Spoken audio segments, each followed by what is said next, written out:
loud. And then maybe, Kristen, if you could just start your slides again, so those that are just joining are seeing the question that was asked initially. That would be a great thing. Can you do a back arrow? Oh, there, now it's working. Okay. Okay, so we're on chapter 9 this week about writing. And so as people were coming in, we were asking the question, what do you see happening during writing time in classrooms for students with disabilities, whether they're in gen ed, resource room, or a self-contained room? So you can continue to answer that in chat as you think about what's happening in schools today around writing. Got a lot of input there already. So early on in the chapter, they define writing. So writing is a process of constructing text in traditional orthography, either print or braille, that communicates experiences, thoughts, feelings, understandings for diverse audiences and purposes. So the main thing being that it's communicating their experiences and thoughts and feelings, and then understanding the audiences and purposes. And so there are some assumptions in this chapter, and they talk about pencil, paper, and sometimes encouragement are the only prerequisites for communicative writing, but that pencil means whatever writing tool and process a student employs to form letters and select those letters to spell words. And paper refers to whatever medium the writing is composed in or on. And so that takes us back to those earlier chapters where we were talking about things like alternative pencils, using technology. So this chapter doesn't really dive into those technologies used. It's assuming that you know what their pencil is and you know what their paper is.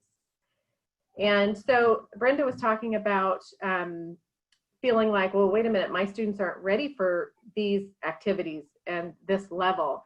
And so the chapter also reminds us that we need to be able to answer yes to these 4 statements, and these statements come in chapter 1.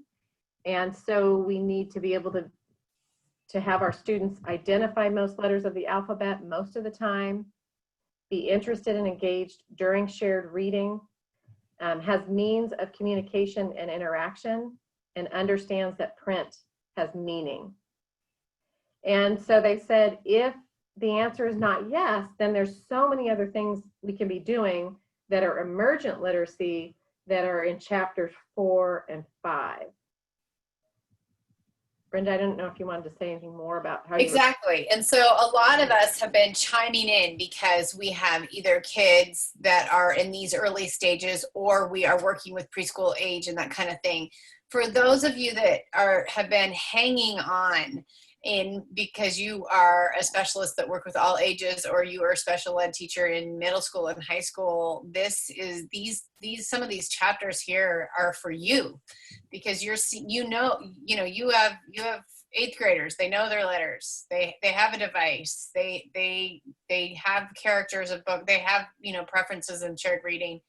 And they're ready for more than brown bear. And we get stuck in those emergent stages forever because we don't know what the next step looks like. And now here's what the next step looks like. So I would just say, for those of you who are reading, panicking, maybe it's because you don't have kids quite here, but it's very important to know where you're headed and what might be able to, you might be able to model or sneak in there. And I love, as we get into this and we talk about many lessons, one of them was modeling writing.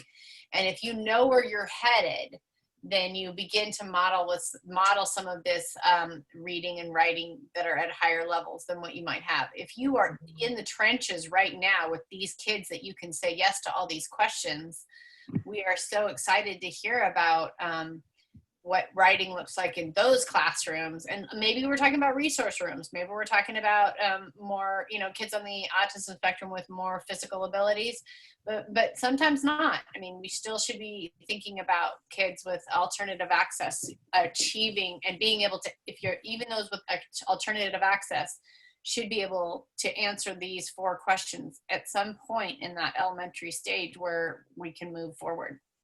Yeah.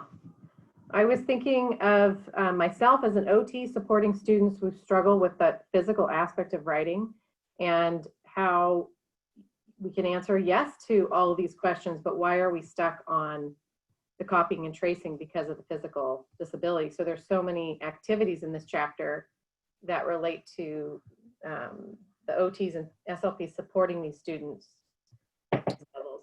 And if you think about some of the things that were said in the chat to the question that we originally asked about what's happening during writing time, and how tracing and copying and pulling fill in the blank words from a fill in the blank to make a sentence do not meet this definition of writing and of communicating experiences, thoughts, and feelings, and understanding, and thinking about who you're telling and the purpose. They don't reach this definition, this level. And so it really is a shift in what we think of writing time. And I love the definition that we need to shift away from it being a physical writing. Fun little comment in the chat. Terry says, I use, quote, I do it, we do it, you do it. Mm-hmm. And that sounds like a great way to get going. Yeah. So any of you jump in at any time as well. So we have the research brief, which is in every chapter, and they talk about effective ways to foster growth in beginning writers. And that research states these items: providing daily time for students writing, creating a community of writers, teaching strategies and processes for a variety of writing purposes, teaching writing skills that contribute to fluency, and then how technology benefits writing outcomes and should be integrated into all aspects of instruction. So that was that first paragraph in that research brief, but then all that follows talk deeper about the research related to students with disabilities, all types of disabilities.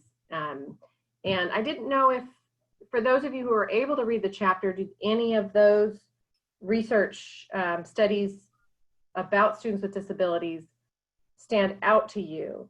What they really were doing is supporting these effective ways to foster growth, and that it's the same with students with disabilities and without disabilities. Did anyone have anything that stood out in this research section?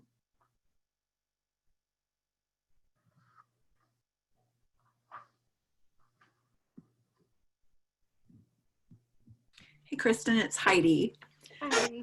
I think one of the things that stood out for me was, if you look at like kind of, decades ago, kind of how children learned to write, it was a lot of that copying and tracing and those things. And there's all this new research, but we're still stuck in what was old and familiar. And so working on getting teachers to see that, these are, this is what evidence-based writing looks like, and helping figure out how to change their mindset, and having some nice research to back that up was a good takeaway for me as I'm trying to help teams move forward.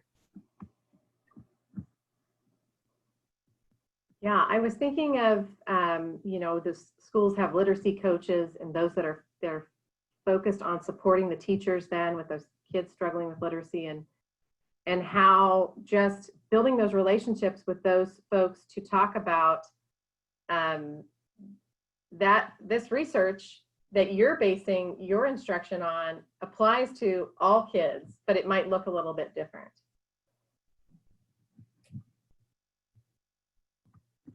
Okay, we'll keep going on so we can have a discussion as we dive into the different strategies. So one of the main quotes was, work towards eliminating student fears that you will find fault with their writing.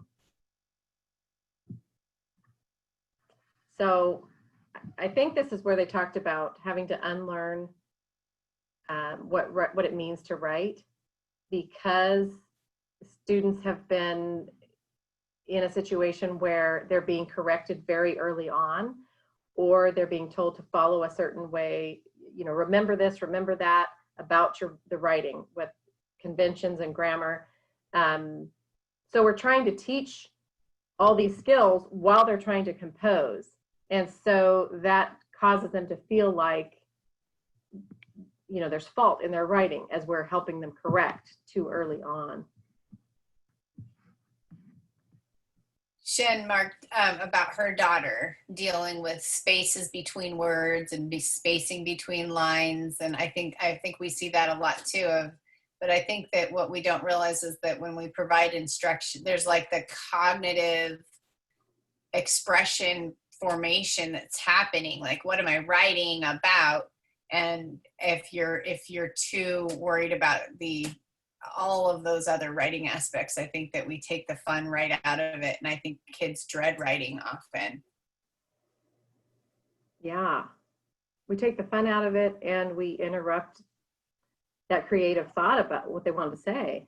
Yeah. We get to experience that a little bit. The book talked about a writing experiment, and this was Jim Cunningham, a professor of literacy studies, University of North Carolina, Chapel Hill, came up with this activity. And so we're going to take a moment, grab a piece of paper or pull up a Word document, and we're going to do this little activity. We're going to take, instead of 3 minutes, we're going to take 1 minute for you just to generate some text. And so you're going to think of an activity you enjoy, such as swimming, reading, camping, or visiting with friends. So when you have that activity in mind, we're going to take 1 minute and then begin writing the writing activity. So just describe the activity, how you felt about it, and then we're going to stop and then do the second part of the activity. All righty, so I'll just look at the timer on my phone. I was going to pull one up here, but by the time I do that, a minute will have passed. So we'll just do it on my phone and I'll let you know. Maybe I'll hold it up so you can see it. So you have a moment here to get your paper out and your Word document up for us to do this activity.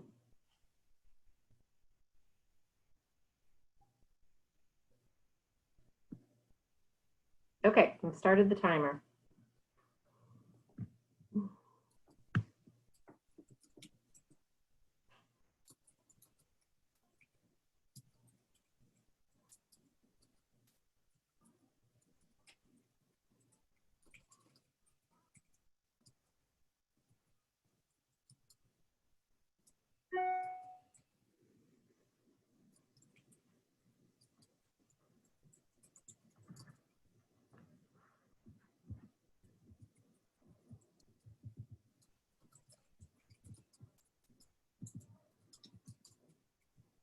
Zoom.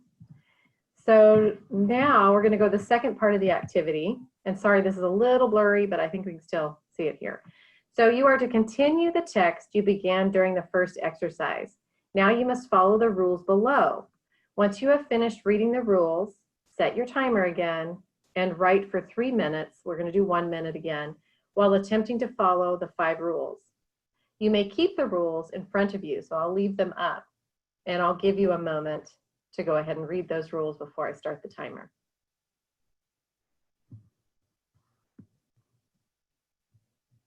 My rules look blurry. I don't know why I can't see them correctly. Well, they're written backwards on purpose. Okay, I noticed, I wondered, okay. So you have to read each rule from right to left just to max your brain out. So that it is a little blurry, but it's mostly because it's written backwards. And that's kind of the point. But you can go to page 143 in your book if you need to read it yourself. Thank you, Brenda. And so, but think about, we might think to say, use capital letters, or, remember periods, remember spaces, all the different rules. And that might sound simple to us, having done them for years, but to our kids to remember all those things is similar to having to read this backwards and keep that in our brain. Okay, so now that you've read them, we'll take another quick minute and you'll continue your writing exercise following these rules. Getting my timer up, and it's starting.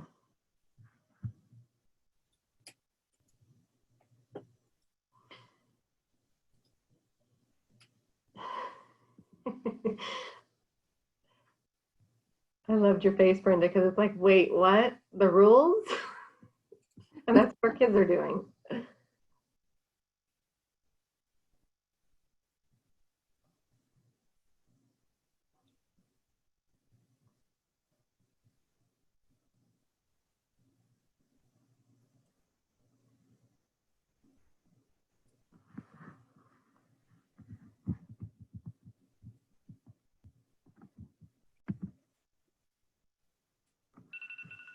Okay, minutes up.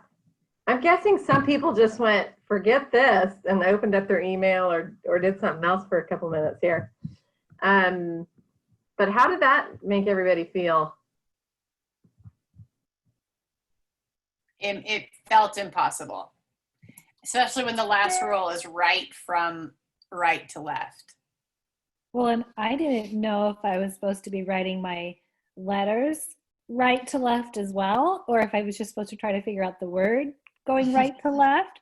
So then I found myself trying to figure out how am I supposed to form my letters, which I'm sure our kids are trying to figure out the entire time as well.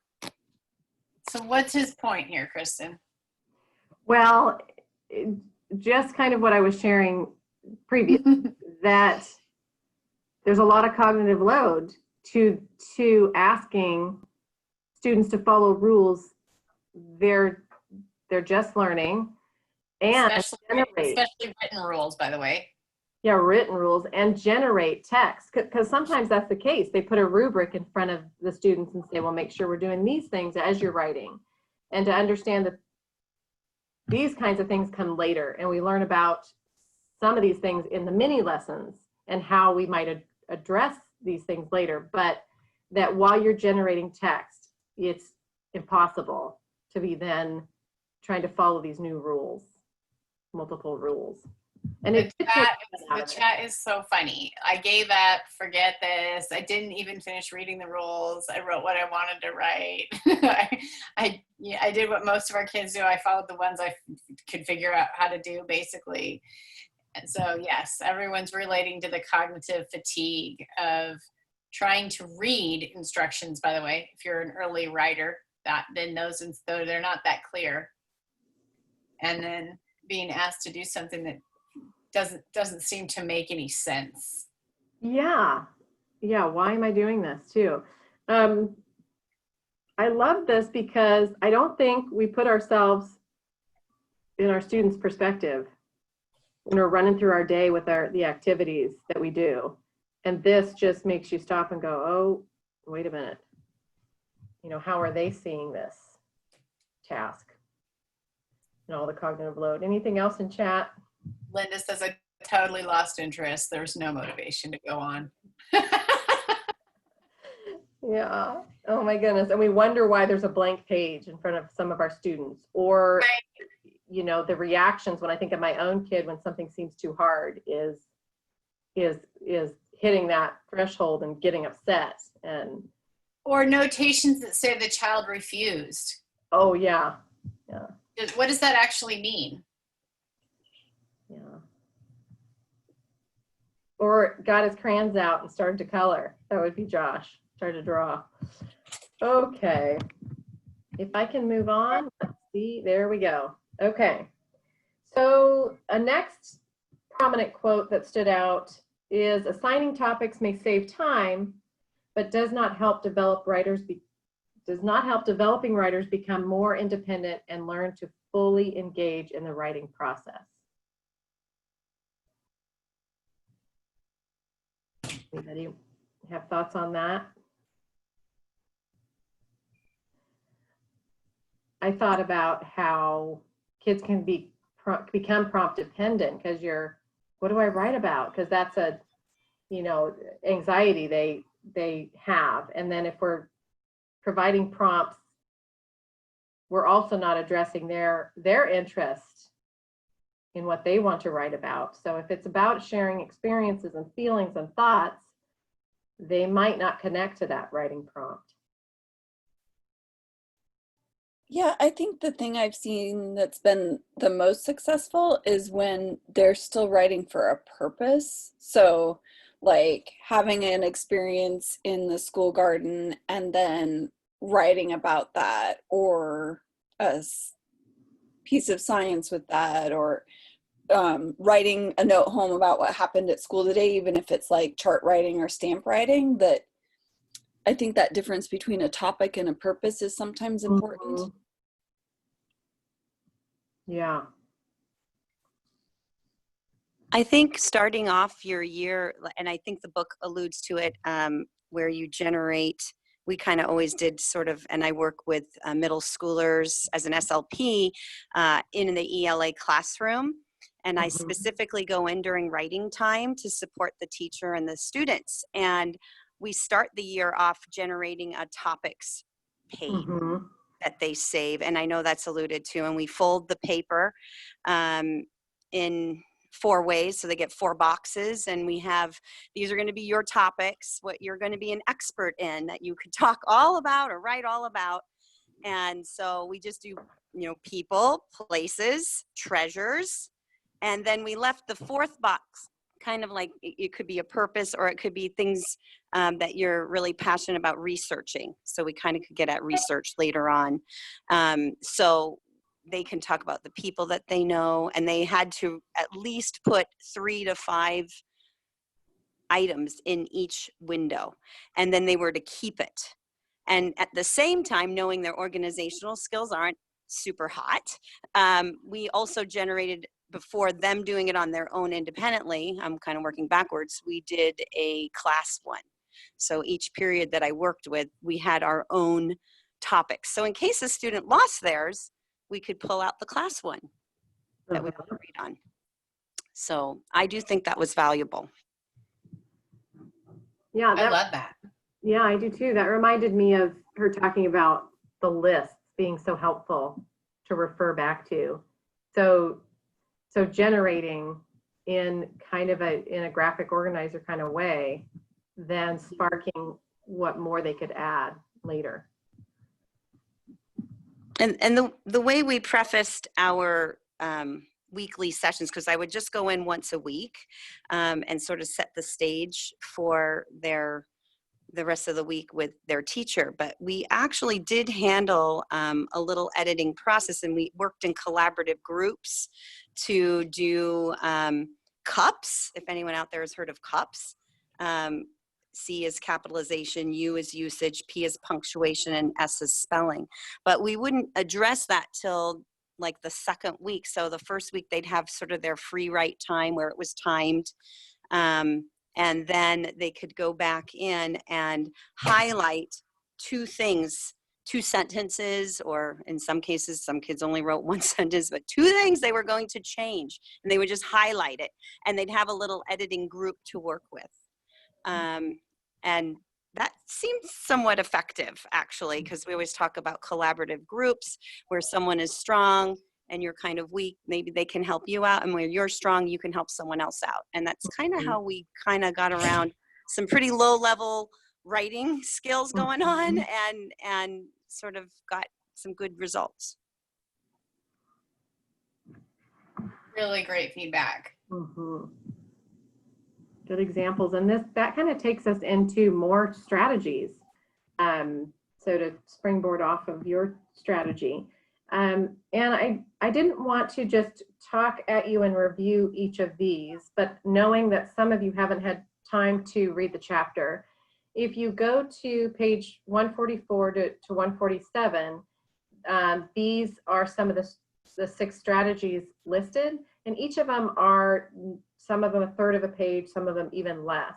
So I was just going to take a pause, a moment, for you to maybe choose one of those and take a look at it while thinking about that definition of writing being the child expressing their thoughts and feelings and experiences, and how these type of activities could lend themselves to the student writing. So we have photo collections and categories, drawing, give me 5, can't stop writing, models and writing demonstrations, now you see it, now you don't. So we'll just pause again, just to take a look at those and then share out a bit, one that might have stood out to you and how that encourages student generative writing.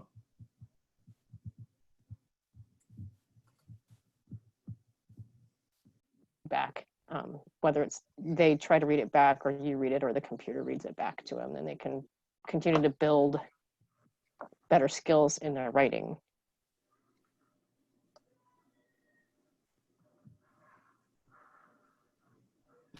Well, in kind of piggybacking on that, the last 4 weeks, my fourth grader has had to develop and write a narrative. And this week we were on our editing week, and I use reread what you write a lot. And it helped him, I think, buy into revision when I would read it the way he wrote it. And he'd be, no, I mean it this way. And so it opened up for a really great dialogue, like you said, of this is what I really meant and this is what I want to say. And his excitement about his story, he didn't want to re-edit it and all of that. But once he realized that he was excited to tell his story and that I couldn't understand it, he bought into the editing piece a little bit more and was more he would comply a little bit easier with the whole edit your paper, and it helped him to see why he was rewriting it, and he was more able to rewrite it.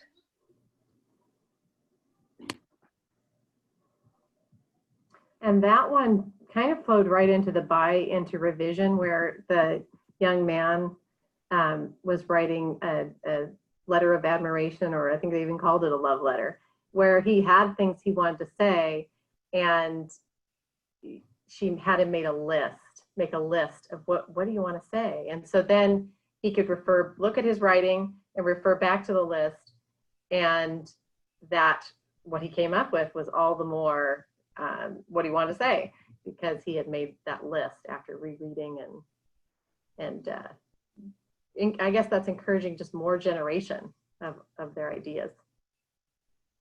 Anybody else have one they want to share about?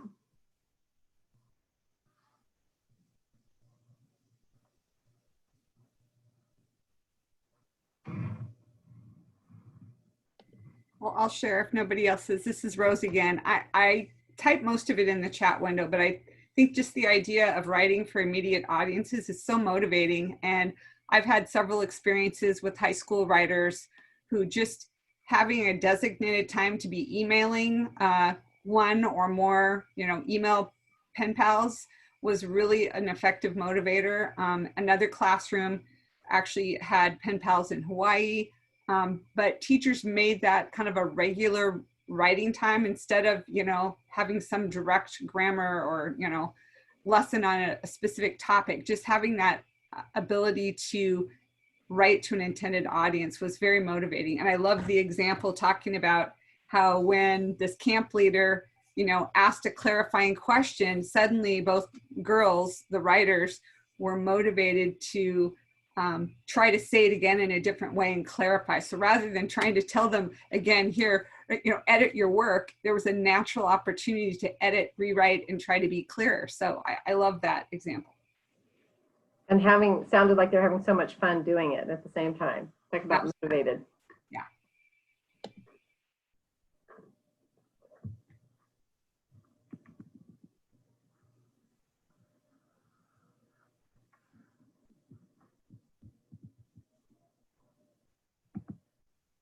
Anyone else or anything else in chat?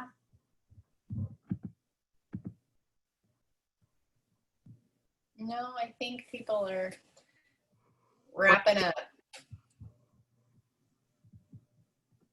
Okay. Well,